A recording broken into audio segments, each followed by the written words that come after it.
Hi everyone, আমি একটা নতুন ভিডিও নিয়ে চলে এসেছি। আমার সান কমপ্লিট হয়ে গেছে।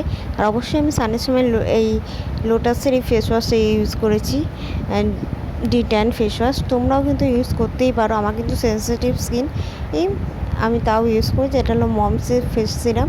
তোমরা কিন্তু চাইলে এটা ইউজ করতেই পারো, কিন্তু আমি এটা বলবো সবাই কোনো ফেস সিরাম ইউজ করার আগে প্লিজ নিজের স্কিনটা বুঝে ইউজ করবে, নাহলে কোনো প্রবলেম হতে পারে।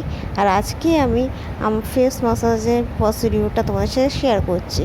আরও অনেকভাবেই হয়, আমি হাত দিয়ে করার চেষ্টা করেছি, আর হাত দিয়েই করে থাকি রেগুলার বেসিকে। তোমাদের সাথে সেটাই আমি শেয়ার করলাম।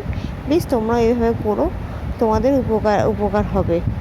আর এই কোনো ক্রিম বা ময়েশ্চারাইজার বা সিরাম জাতীয় জিনিসে মুখটাকে এইভাবে করতে থাকবে, দেখবে তোমরা নিজেরাই রেজাল্টটা বুঝতে পারবে। আর যাদের সিরাম নিয়ে কোনো কোশ্চেন থাকলে আমাকে বলতে পারো, আমি তোমাদের সাথে শেয়ার করে দিতে পারি পুরোটাই। আর সবাই কিন্তু সব রকম সিরাম বা ক্রিম ইউজ করো না, সবার স্কিন যেহেতু আলাদা, এই জন্য প্রত্যেকটা। আর এটা হলো ভিকো ক্রিম, তোমরা বলতেই পারো এটার পরে ভিকো ক্রিম ইউজ না করে ময়েশ্চারাইজার ইউজ করে এটা ইউজ করতে, কিন্তু ভিকো ক্রিমটা আমি ডিরেক্ট ইউজ করেও কোনো প্রবলেম হয়নি।